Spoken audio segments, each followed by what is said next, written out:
To another game of Bed Wars. Okay, so I'm gonna try to grind on this one, but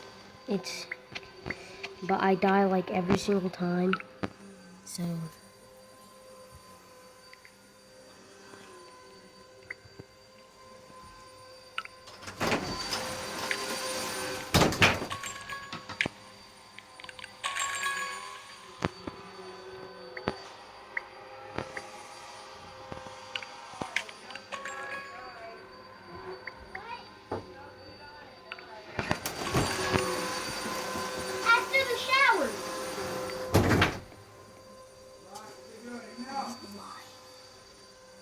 My stupid teammates decided they were gonna put the freaking...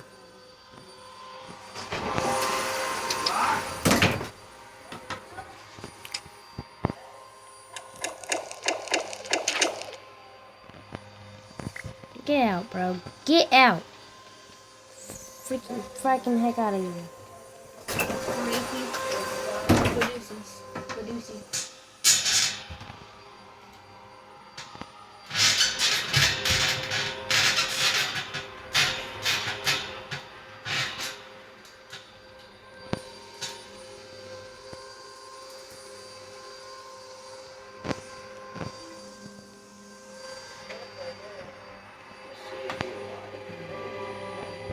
I'm not really.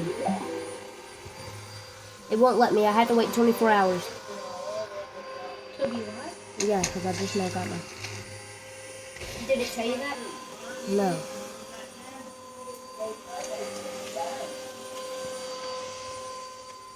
No, chat. I fell. I think our bed's broken too. Oh, no, it's not.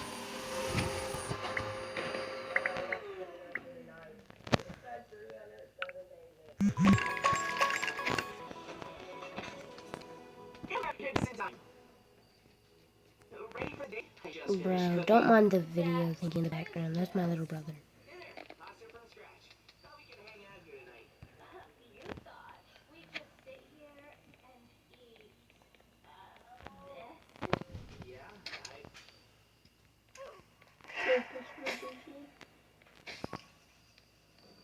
Boys, come here. Oh my god, this dude's recording. Okay, you got two things you can do this. You can put it on one of these bread like this, put it up on top of them, and hit that.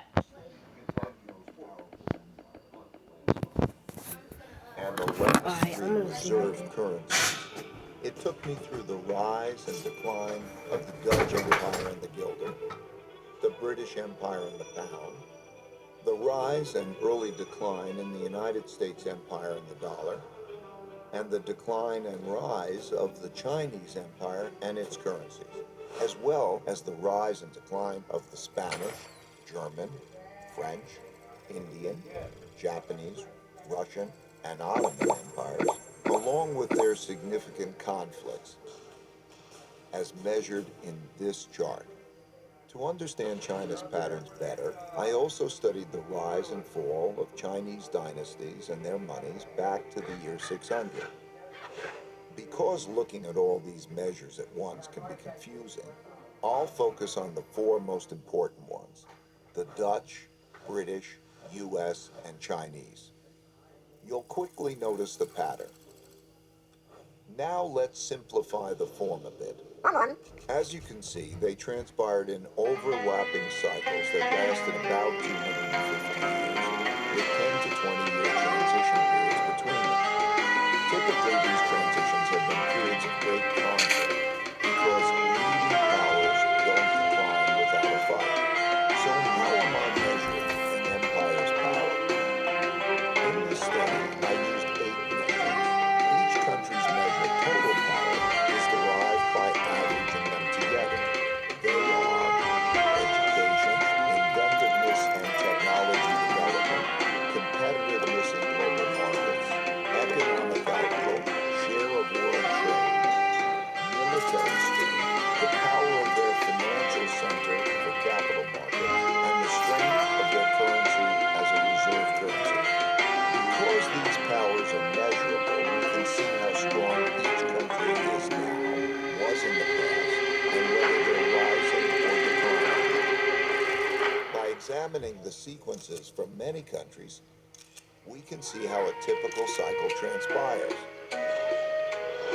And because the wiggles can be confusing, we can simplify it a bit to focus on the pattern of cause-effect relationships that drive the rise and decline of a typical empire.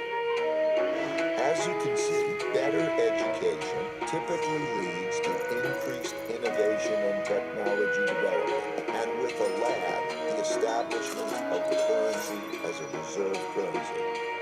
You can also see that these forces then decline in a similar order, reinforcing each other's decline.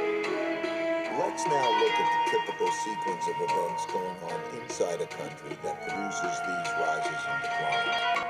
In a nutshell, the big cycle typically begins after a major conflict, often a war, establishes the new leading power and the new world order. Because no one wants to challenge this power, a period of peace and prosperity typically follows. As people get used to this peace and prosperity, they increasingly bet on it continually. They borrow money to do that, which eventually leads to a financial bubble. The empire's share of trade grows, and when most transactions are conducted in its currency, it becomes a reserve currency, which leads to even more borrowing. At the same time, this increased prosperity distributes wealth unevenly, so the wealth gap. Bye, guys. I'm eating. Bye, I'm eating.